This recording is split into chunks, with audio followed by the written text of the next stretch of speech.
Morning,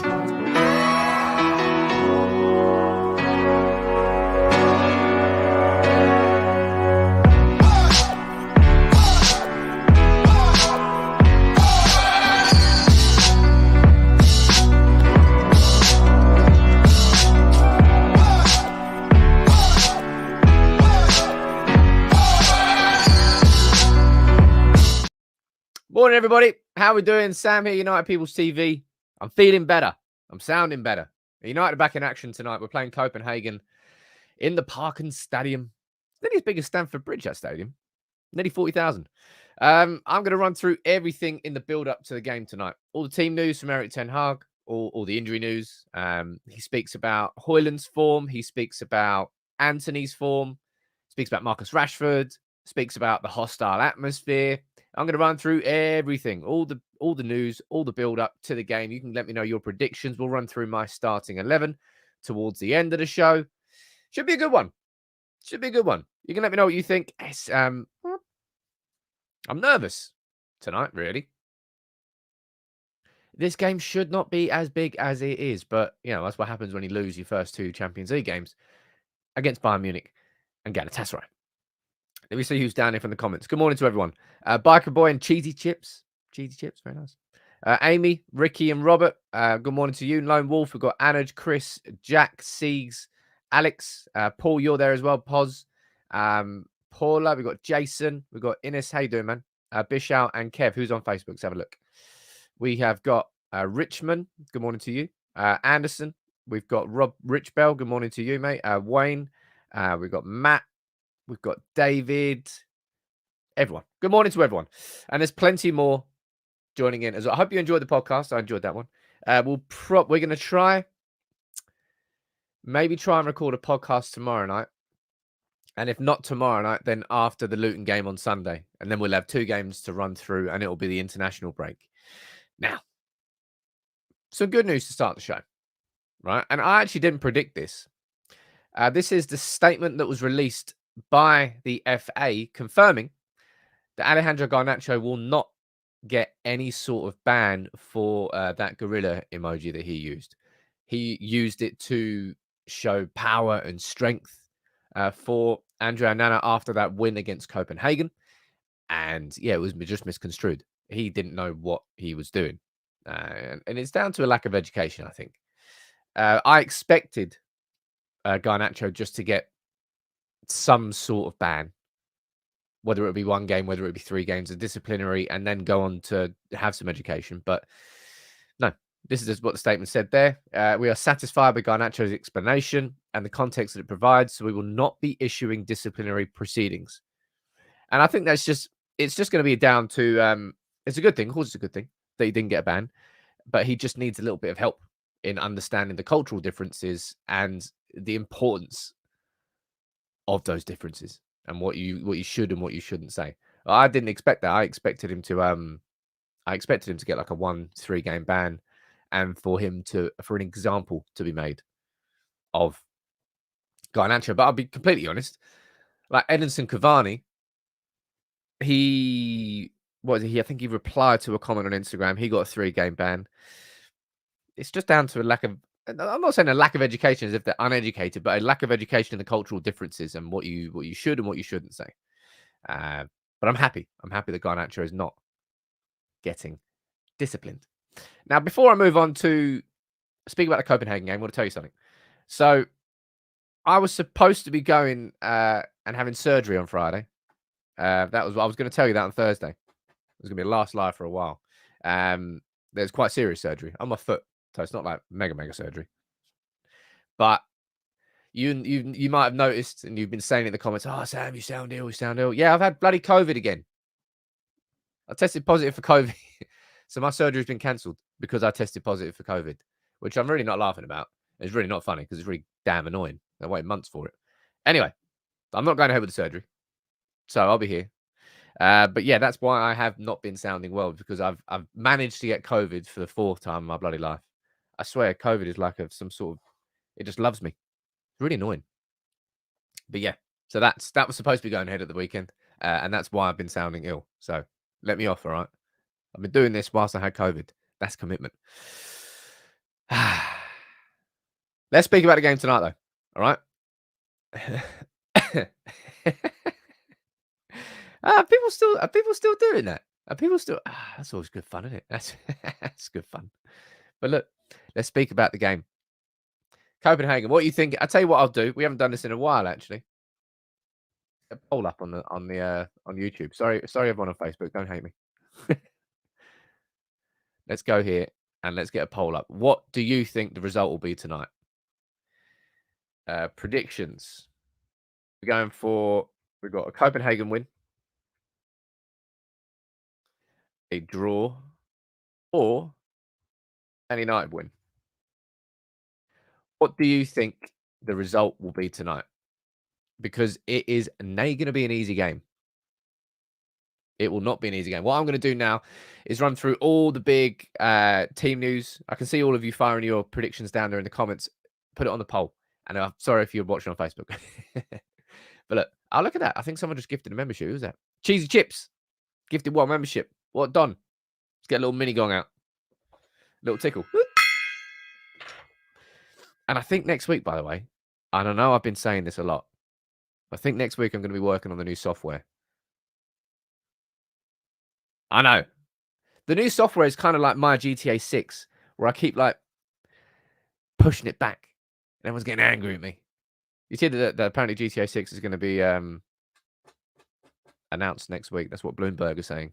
Ooh. Anyway, Copenhagen. Let's talk about Copenhagen. Let's not get distracted. Because there's one player who is going to be 100% fit for the game, and that is Marcus Rashford, who, of course, has been in the press a fair bit over this last week, I suppose. It was in the build-up to the Fulham game. No, it was after the Derby game where he went out for his birthday. Now, on that, right, what's your take on that? Because I'll be completely honest, man. Like, it's his bloody birthday. It's his birthday. I think it was his brother's birthday. I don't know if it was both of their birthdays. But, of course, he's allowed to go out. What I would say is that given... I don't know. I don't think you can have a go at Rashford for going out for his birthday at all. But I suppose in the context of United losing that derby, you think, well, maybe you could... Nah, sod that. He can do whatever he wants. I'm trying to think about it from a negative perspective. I don't think so. But he is 100% ready. Ten Hag's saying this as well. Very committed to Manchester United. Trust me. He invests in hard work in training to get back into form. He's 100% ready for today. And I want you to let me know in the comments. Are you starting Marcus Rashford tonight? What do you think? What do you think's going on with him? Because I can't like put my finger on it. Well, I know he's a confidence player, and I know he's lacking confidence. Sure, that is the reason why he's not playing well. But what is causing that lack of confidence? Don't know. Answer on a postcard. I want to know. I'm interested to know what you think. Oh, look at that, man! Jibak and Jack. Man, I feel so much better today. I probably sound a lot better. Oh man, COVID is a bastard. Ow! That was way too loud. I think it's because my ears are unblocked now. Oh man, I don't know what's going on with Marcus Rashford, man. I'm gonna go down here and see what you're saying. You would start Garnacho Paula and bring Rashford on in the second half. Jason going from the cynical perspective of no longer playing for a new contract. You know who was the greatest at that? Adebayor. Adebayor, anytime he was like going into the last 6 months of a contract, would turn into like prime Ronaldo, get a new deal, and he'd be like, just gonna go back and sit down now. Marcus on the right-hand side says, Frankie, that's the worst comment I've read today so far. Start Garnacho, bring him off the bench. Alex can't do a second poll. We've got one poll going already. I'm leaving that for a little while and see what you're thinking about the game. Rashford and Pellistri to start. I think he gels well with Shaw and he's missing it. You know, do you remember the first few games of the season? What was it 2015, 16? I think it was then 2014, 15. When we signed Memphis Depay on the left-hand side with Luke Shaw. And I remember it when you had that I think it was up until Luke Shaw broke his leg against Eindhoven. I think was 2015. Something like that. The little relationship that Memphis and Luke Shaw had down the left was brilliant. It was amazing. I was thinking, our left flank is sorted, and then Luke Shaw got his injury, and then well, it all disappeared. Memphis's form disappeared when Luke Shaw disappeared. Yeah, I know that Rashford is missing Shaw, but I don't think that explains it all. ADHD coming in with a nice trolling comment. That's hilarious. I've got to read this bad boy out. This is a good one. There is nothing wrong with Rashford. This is his actual level. He's not as good as people like to pretend. Last season was an anomaly. Now, does somebody want to try and explain to ADHD down there what an anomaly is? Because an anomaly is a random occurrence in a long series of events. So for you to... It's funny, man. For you to call an entire season an anomaly is genuinely hilarious. Marcus Rashford scored 30 goals last season. He was fantastic. An anomaly is a game here or there. A full season anomaly. That's quite funny. That made me laugh. But something's left him. I don't know. Something seems to have left Marcus Rashford. And I just hope he finds it again. Because when he's on form, he was properly unstoppable. Was it this? Yeah, it was. No. Yeah, it was. Geez, I'm trying to remember when the World Cup was. In January and February, man, he was properly unstoppable. You know Rashford when he's at his best. When he's running at a defender with pace, when he hasn't got like 2-3 defenders around him. And he skips past them, head down. He's never going to be your finesse finisher. But he's obviously been in the press this week. He spoke out against the United stand and asked them to stop spreading malicious rumours. And it's up to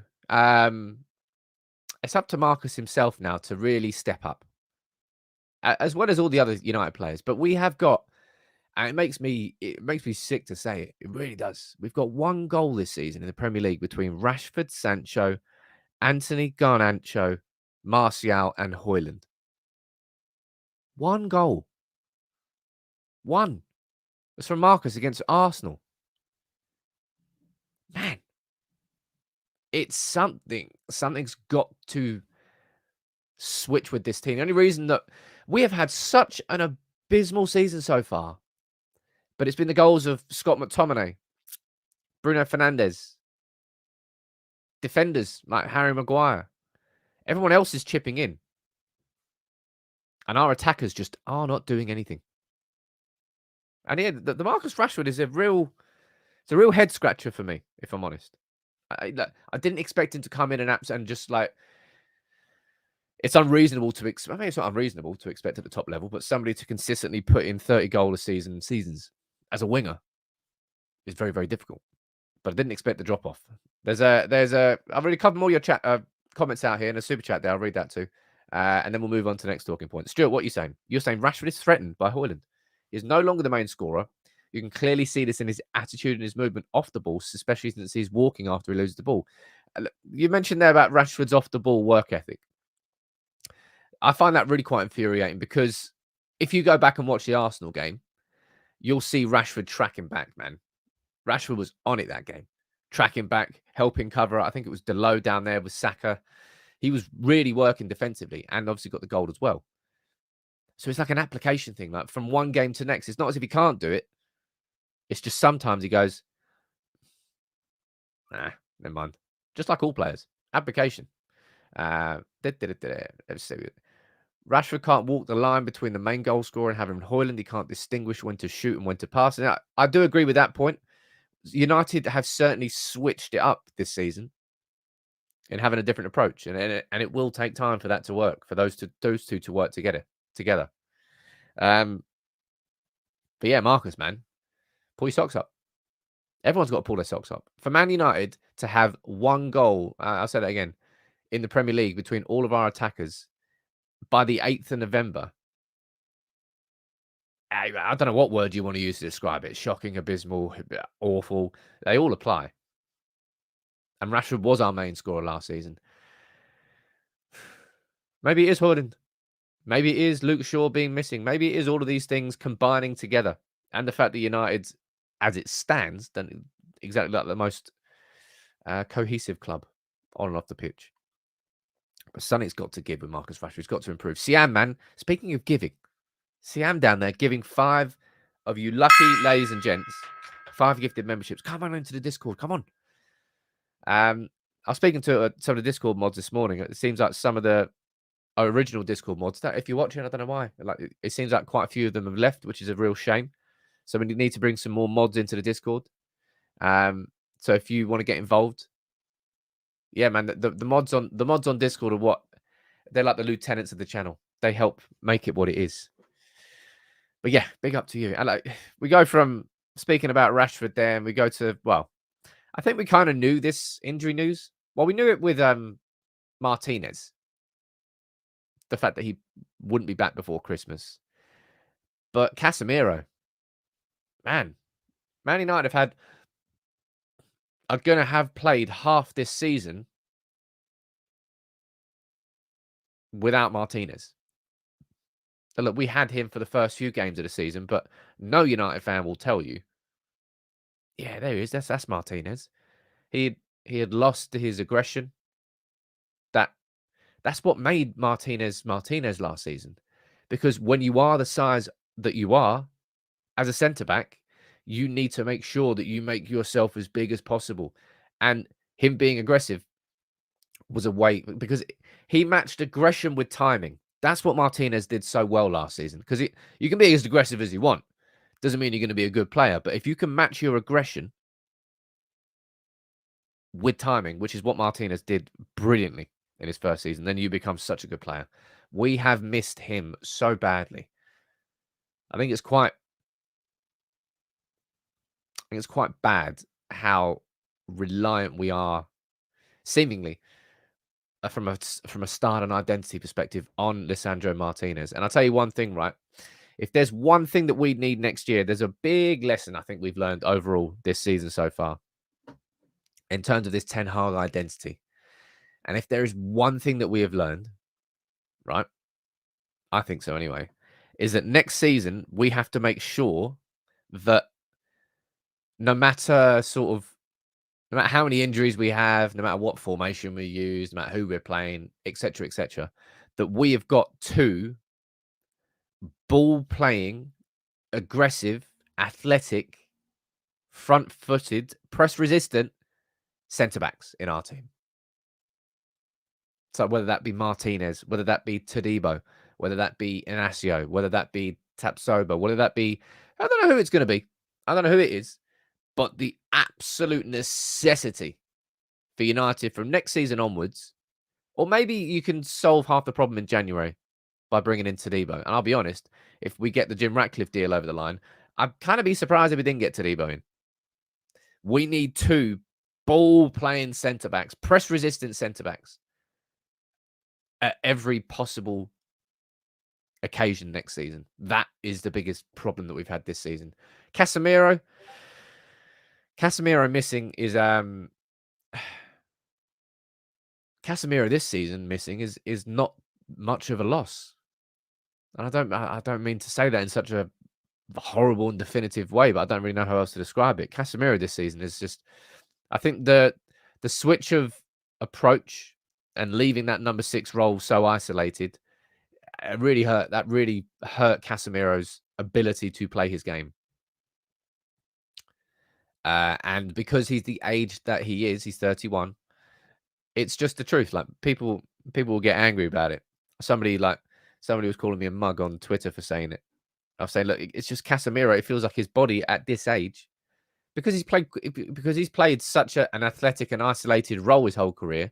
There's certain players like Harry Kane. Harry Kane will be playing top level elite football, scoring goals for the next 3-4 years up until he's like 34, 35. Wayne Rooney, reason his body gave up was because by the time he was 18, he was playing absolute top level athletic football, and therefore his body gave up a little bit earlier. It feels like Casemiro, again, from a profile, and that's why I did my ranking of all the Ten Hag signings, and I put Casemiro down as a B, because I think if Manchester United had better planning in place, we would have absolutely spent £70 million differently than Casemiro, as good as he was last season. And we saw, I'm privileged that I got to witness Casemiro scoring for United in the League Cup final at Wembley, and it was brilliant. I saw Casemiro in his prime at United. Jonathan, you're saying Casemiro will be fine in the right system when he gets in the groove. I wouldn't write him off. Dude, I don't think our system is going towards a system which suits Casemiro. There will be games and occasions where I think will suit it, yeah. But I think Casemiro needs to play with a partner. And I don't think Ten Hag wants this team to play with two central midfielders.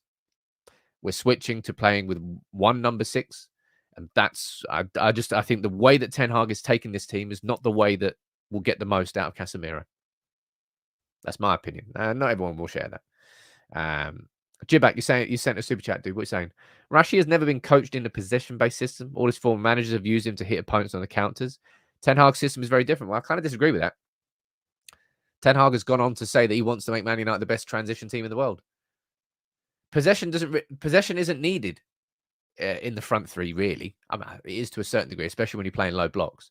But he wants Man United to make the most out of Rashford, the explosive acceleration. The possession comes from the centre backs and the midfield far more than it would with the attackers. Let me see what you're saying about Casemiro down here. We don't have a system at present. Class is permanent. Hey, look, dude, I'm not. Giggs was an anomaly. Yes, Frog. That's a top level comment. You have to laugh at some comments sometimes. Truth be told, and again, cut my head off if you want. I wouldn't be surprised to see Rafael Varane and Casemiro leave Manchester United by the end of the summer. I think if the right offers come in from Saudi Arabia, and Casemiro and Varane strike me as two players that Saudi Arabian teams would love to buy because they can still play top level football. Absolutely. They've definitely got years left in them. But at the very, very top level of Manchester United, with the speed of the Premier League, I'm not quite sure. So I think there's a chance that Casemiro and Varane will both leave Manchester United by the end of the summer, and we replace them. We'll see. That's just how I feel. All right. Again, I'm not. This isn't me throwing them under the bus. This is just me having an opinion on a player, and you're allowed to have an opinion on a player.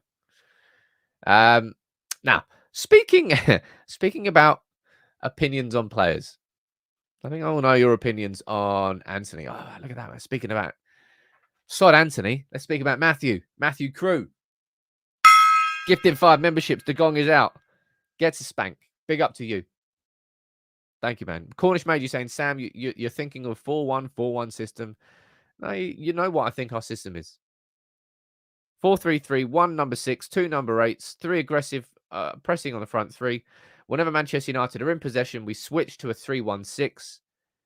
That means that one of the fullbacks goes forward. Sometimes it's both of the fullbacks going forward, and the central defensive midfielder drops in to create the 3. Then one of the fullbacks inverts to become the 1. It's complicated. It is complicated.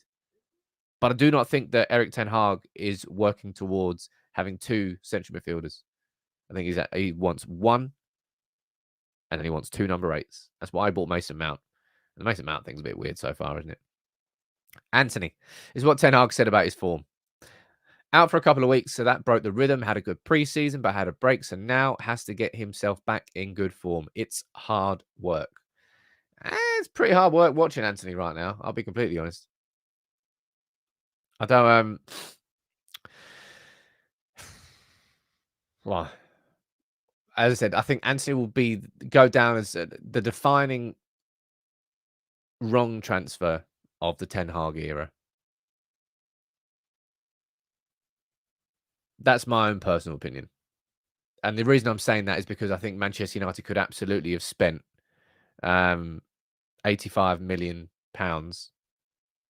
differently, better than on Antony. And the only reason we signed Antony was because Ten Hag felt he was the best player available. And I don't doubt Ten Hag was correct in thinking that in his own mind. but not for Manchester United. What do you think about Antony? I don't think he should be starting tonight.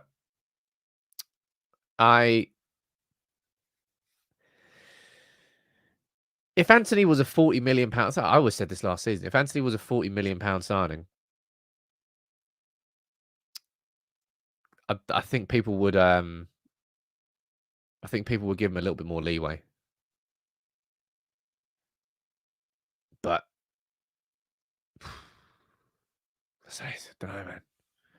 I think Pulisic should be starting tonight.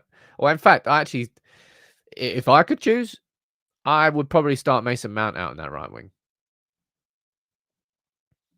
That's my own personal preference. And then maybe bring Antony on for the last half an hour.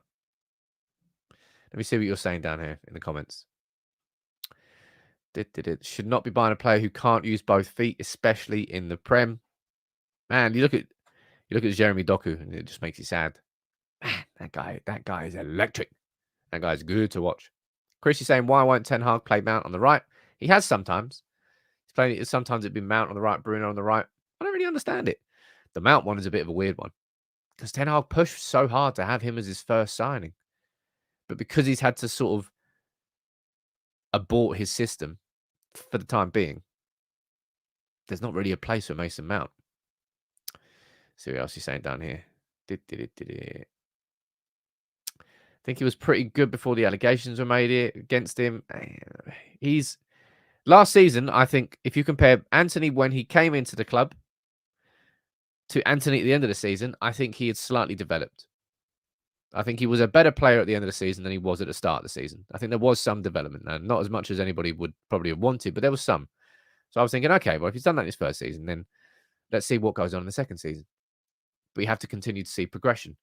And Antony is just there. There is there's nothing going on down there. Josh, can you stop singing chants in the comments, man, or I'm going to have to ban you? It's really quite annoying. I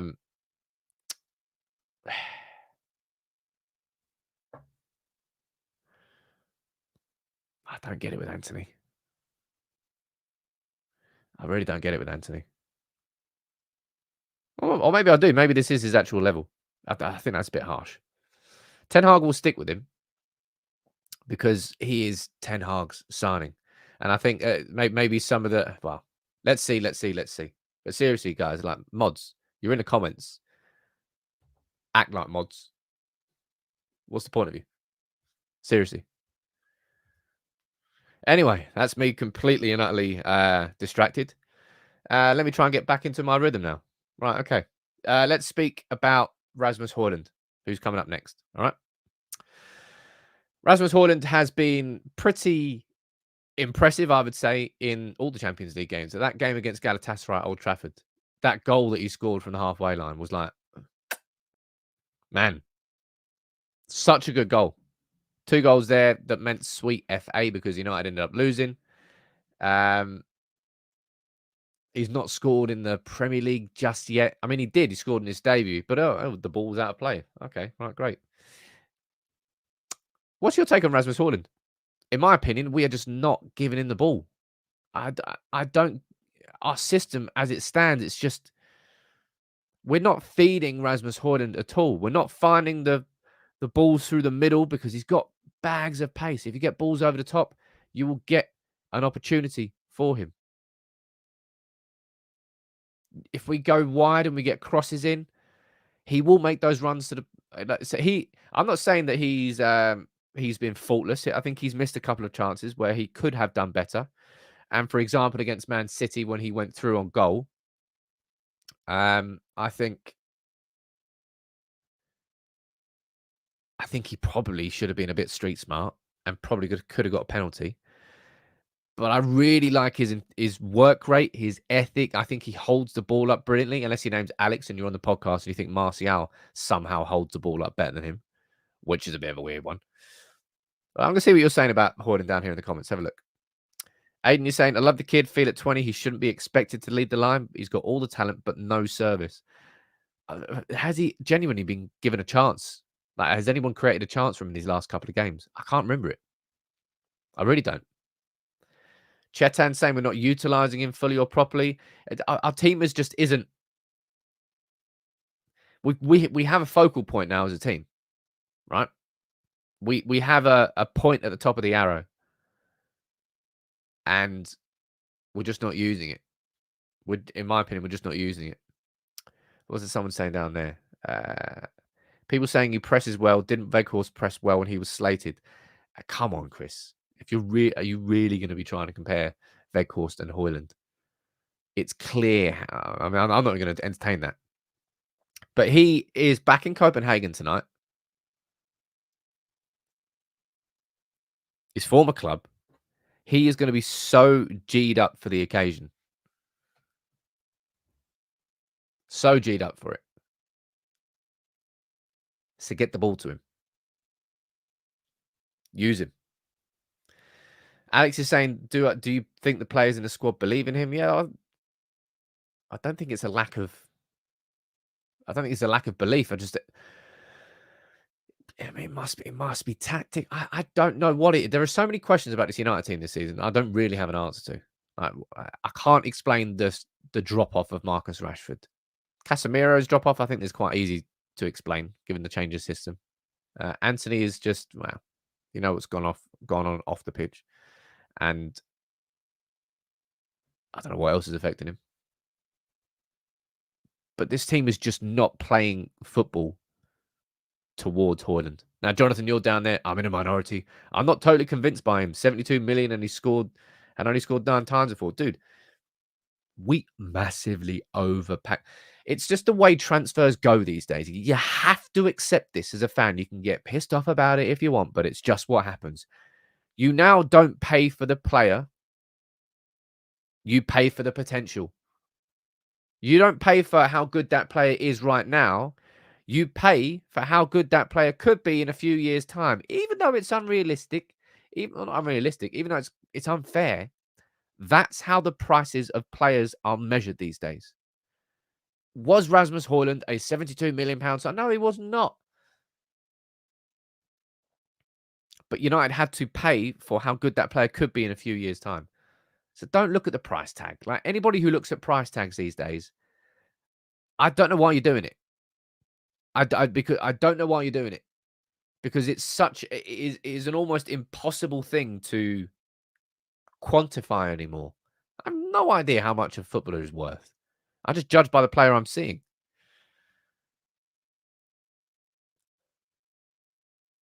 And Ross, you're down there mentioning Bruno. That's one thing I want to see, Matt. Bruno is one of the best creators in world football. Has been for a few seasons. Is again this season. Why is it that Bruno isn't looking for him? Why is it that Ten Hag isn't telling Bruno to look for him? Those balls in behind, the runs that he will definitely get on the end of. It's weird. There come more comments down here. Sam, you just made a statement about Hojlund, but you're not excusing Antony for the same reason. No, I'm not. The reason that Antony signing will go down as such a catastrophe from a price perspective was because of how mad United panicked, man. Now we only signed them because we lost to Brighton and Brentford, and all of a sudden we found a credit card down the back of the sofa. Oh, here you go. Oh, what, the player is twice as expensive as he would have been at the start of summer. Oh, that's good. Brilliant. You know, I got shafted because of that. Hojlund was kind of always that expensive throughout the summer. I think he'll come good, man. I've got no doubt he'll come good. And if I'm looking at positive players this season, I'm looking at Hojlund. I think he's a real positive player in this team. There aren't that many. I'll be completely honest. Aiden, you're saying here comes a Bruno slander. There's not Bruno slander from me, man. But I'm saying that I expected, if I was to, at the start of the season, I was going to say, what partnerships am I most excited about? I definitely would have said Bruno and Hojlund. I think that would have been an incredible partnership. That would have been expecting more from. Now, tonight, of course, will be a tricky atmosphere. It will be. The one thing I would say here is Man United have won 3 away games in a row. now domestically. Is it Burnley, Sheffield United, and Fulham? Now that's good in itself. But tonight will be a bit of a different kettle of fish. Tonight will be a much harder atmosphere for United to play in. Now, the Copenhagen coach was speaking about it, and he was saying, with all respect, the atmosphere will be 10 times more intense, 100 times more intense. Now, this is a bit of a weird one, but an email has gone round. This is from a Danish news website. An email has gone round to all season ticket holders in Copenhagen, and they've been asked, do not jump in coordination. When you get European ends, and you saw it if you watched the Dortmund game last night, when everyone bounces together, it puts stress on the stadium. And I think that they've got something going on with their stadium as it stands. Strictly necessary, everyone respects. We've reached a situation. I think they're trying to improve. There's something wrong with their stadium. So they've all been told not to jump in unison. Bit of a weird one, I know. So they probably will. If you're told not to do something, you probably do it. But you're not, mate. It's going to be I'm looking forward to it tonight. I think it'll be a good game. I don't know whether it's going to be the greatest of games as a United fan because it'll be nervy. Yeah, Jonathan, I know. If that's the point. That's the reason why they're telling everyone not to jump around. But a lot of times when people are told not to do something, what do they do? That's what humans do. But this is what Ten Hag said about the game. He wants United to... This is a big thing that I spoke about before, right? He was saying that once you get more stability in the team, you have a better chance to go on a run and you win games after one another. And that's why in my starting 11, which we'll run through now, and I'll head down back to the poll. That's why I only made one change. The only change I made was bringing in Pellistri on that wing for Antony. That was my prediction for the starting 11. I had Garnacho down there to start. Rashford, we didn't know whether he's going to be fit or not. If Rashford is indeed 100% fit, as Erik Ten Hag says, then he will probably start. So I imagine you're more likely to see that now. Garnacho back to the bench. Rashford there. And I don't know. Who do you start on the right wing? Right? Who do you start on the right wing? Everyone let me know. Ben, you say you wouldn't start Mainu. Well, you might struggle to start Mainu considering he didn't fly to Copenhagen. He's going to be playing with the under-19s this afternoon in the UEFA Youth League. Let me see what your prediction is for the game, actually.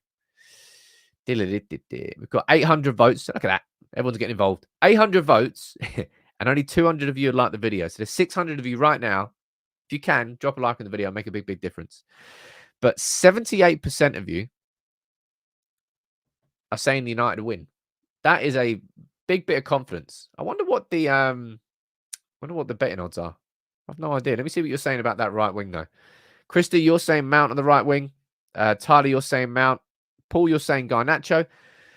Anytime we've seen Garnacho and Rashford on the pitch together, it's Rashford who gets pushed out on the right wing. So I'll be very surprised to see Garnacho start out there. Pellistri, Mount, then bring on Pellistri. How you doing, Sigmund? Nice to see you there, man. Ahmad, if he's available. Ahmad's not available yet. Jeez, come on. Garnacho on the left wing, Rashford on the right. I mean, that could well happen, all right? That could well happen. You know what I think about Rashford on the right-hand side, though. It makes me sick. But maybe if Rashford's on the right-hand side, then you might see some crosses into Hojlund. But Rashford's not really... He's never done that in his career. Rashford's never really been... I'm not saying he can't cross the ball. But Rashford, the way that Rashford strikes the ball, he puts his foot through it, laces. He doesn't look up and try and curl a ball onto the head of an attacker, which is what Hojlund would want. I personally would like to see this from the start tonight. I'd like to see Rashford on the left-hand side, and I want to see Mason Mount on the right-hand side.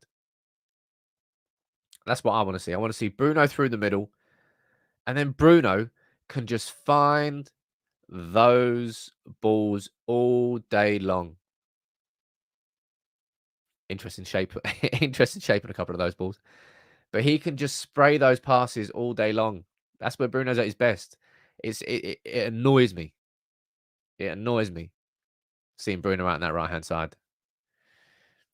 Didn't Rashford assist that first goal for Hojlund? Yeah, he did. So I'm not. To be fair, that was from the right-hand side. That was one of those. To be fair, that's a good comment and a good point. But it was exactly as I described it. Rashford just absolutely twatted the cross in, and then Hojlund just got his head in the way of it. That was a great header. That was a great goal. That was really, really fast moving. Let me see down here. Matthew saying Antony will come good. I believe in him. I hope you're right, man. Genuinely, I'm not wishing Antony to fail at United. I'm just judging now on the evidence that I try to wait. I always first season, I think it's ridiculous to write any player off. And that's why I defended Antony so much last season against a lot of criticism. And I will continue to do that all season long with Rasmus Hojlund. A 20-year-old leading Manchester United's line should not be happening. It shouldn't.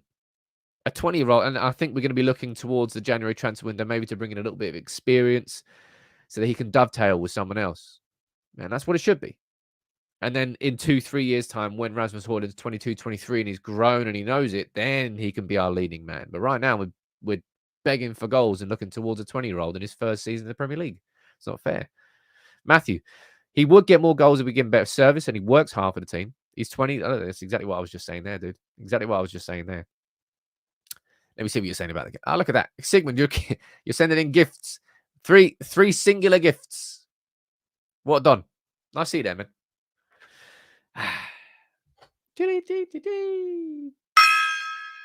Amrabat and Hannibal to start.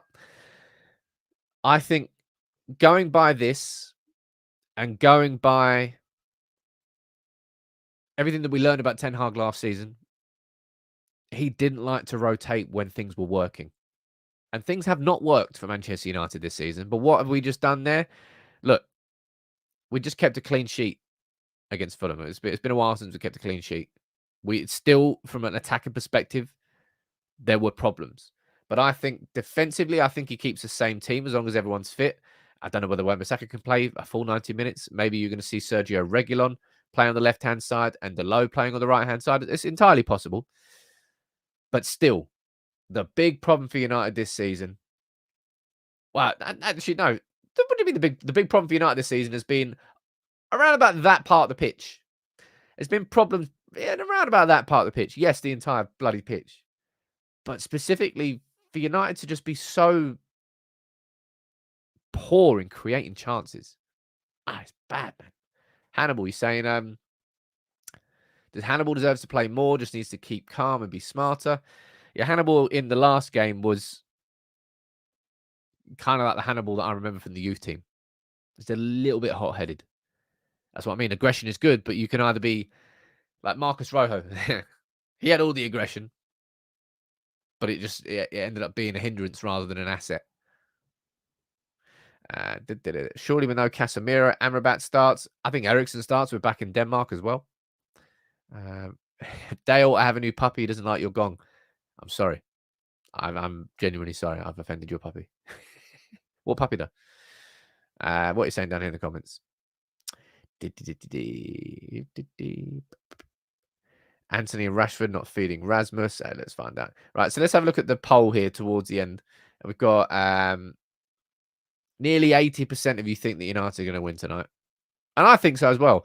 I actually went sod it. I went, you know what I'm going to go for? I've gone for a 2-0 United win. What's your prediction for the game? All right, the actual score prediction. Fire it in the comments. Is that Ricky down there? Dale, cover your puppy's ears because we've got to celebrate with our main man, Ricky. Ricky! That's when I used to watch EastEnders back in day. Do people still watch EastEnders? I mean, they must do. It's on TV. It must be boring now. Oh, God. Right, let's see what it's saying down there. Let's pull that photo up there. Jonathan, you're saying 2-1 United. Ben, you're saying 3-1. Greg, you're going for a 2-1 win, I think. Teresa, you're going 2-1. Nikolai, 3-1. A Dalmatian puppy. Very nice. Very nice indeed. 3-0 United, says Martin. 2-0 United, says Kev. Another gritty 1-0. I just love it. I feel like Kevin Keegan saying, "Ah, wouldn't you just like? I would just at once." When was the last time that we scored 4 goals in a game? When was the last time we scored 3 goals in a game? Has that happened this season? Crystal Palace at Old Trafford in the League Cup, I think. That was 3-0. What else? When else did it happen this season? Can't remember.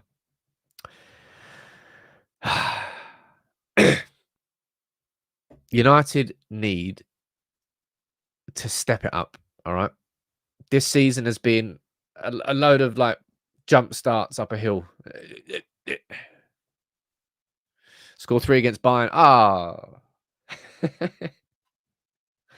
What are you reminding me about that for? Scoring 3 away at Bayern Munich and getting no points is absolutely abysmal. Don't want to think about that. But we've got Copenhagen and Luton, and then we've got an international break, and then we've got Everton and Newcastle away. Both tricky ties. All right, we should have Luke Shaw back for those though. That would be good. I'm hoping for a 2-0 win. What I want to see tonight, if I'm looking for differences in this game, I want to see Manchester United actively looking for Rasmus Hojlund, and specifically through balls. Like we can talk about crosses all day long, right? But I want to see Manchester United. Bruno's the king of this, and if Eriksen's playing, he can look for them too. But those balls over the top, not just the Hail Mary balls, but like work it into a position where like a through ball on the floor in behind the defense, and he can get Rasmus Hojlund through. Feed him, please. That's what I want to see tonight. I'll be interested to see what happens with Marcus Rashford, whether he starts, whether Antony starts, and whether Amrabat starts as well, because that'll be interesting. Like we signed Amrabat actively to improve our team. Nick Sam User hit the gym 4 times COVID. Dude, I went to the gym 6 times in the 2 weeks before I got COVID. So I'm not particularly sure that is going to be the reason I don't get COVID. If Maguire can make this turnaround, anyone in this team could become a legend. Hey, Garth, hey, look, Maguire deserves all the praise in the world, and I've explained how impressed I've been with Maguire until we play a team that presses us. And then Maguire's weaknesses become apparent or just again. Europa League last season in March. Thank you very much for doing the research. I say thank you very much for doing the research, Jack. I wish you hadn't done that research. Last time we scored 4 goals. Jeez. Right, anyway, I'm going to wrap this up for today. Come on, United. Beat Fulham 1-0. Yeah. I would say the press was slightly more organised against Fulham. We're a little bit more organised in defence. We kept a clean sheet, but still, just a lack of impetus going forward. United have got to gain. They've got so much quality in that team. It is shocking how poor we are at constructing attacks. Get better at it tonight, United. Please. 2-0 win. Happy days. I'll be here with my match reaction later on today.